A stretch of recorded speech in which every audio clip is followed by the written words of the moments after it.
Hey everybody, this is Miss G, and today we're here for some hot tea. And tea is trauma, empowerment, and action. And we don't like to spend too much on the actual tea, which is a trauma, but instead look at empowerment and action. And this is a little vlog on some more of the Marriage Foundation training that I've been doing, which is by Paul Friedman.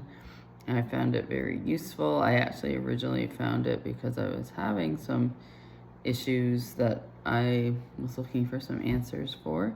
And I found a lot of really great material, kind of led me down a different path. If you had told me like a year ago or even 6 months ago that I would be taking this training to be a certified marriage counselor, I wouldn't have maybe thought too seriously about it, but I found what his teaching is really, really useful and also very practical.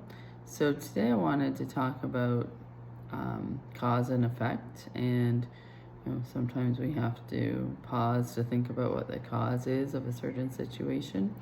And right now in the course that I'm taking, we're talking all about men who cheat and basically infidelity in general. And it's, of course, not just men. There is a whole section on women who are unfaithful as well.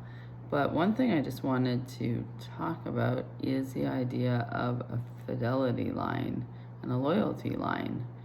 And from Paul Friedman's teaching, really the whole point of marriage is for love and happiness. And so you have to think about how is your behavior going to contribute to that love and happiness. And I think that in a lot of cases where there's actual infidelity of a sexual nature, then you're really not thinking about your marriage and your attention is elsewhere. So that really should tell you quite a lot about the state of your marriage, and then it comes down to whether both parties are interested in trying to repair it.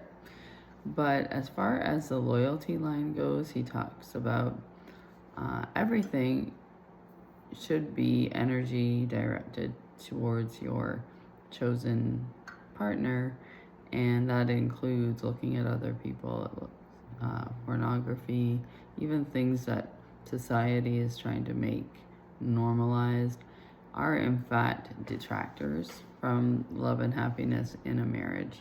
So that's something to think about. I think especially media tries to normalize a lot of gratuitous sexual activity, and also just the whole concept of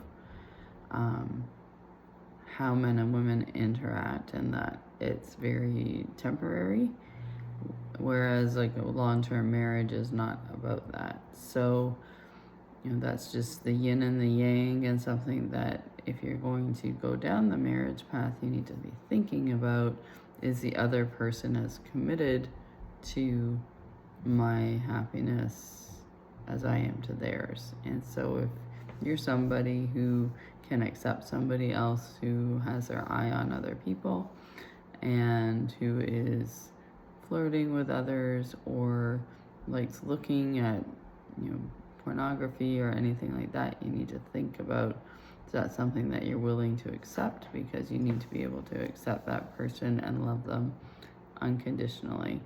So that's just some food for thought, and we'll be delving a little bit more into that as we get deeper into our hot tea topics. And I do hope that this is giving you some not only tea to talk about maybe with your partner, or for you to journal with, but also some food for thought as well, because marriage is a very serious thing, and if you're going to go down that path, you need to do it educated well and empowered and with your eyes wide open, and to have those hard conversations with people who are involved. So here's to a good afternoon for you, and I do hope that you'll come back for another tea talk very soon.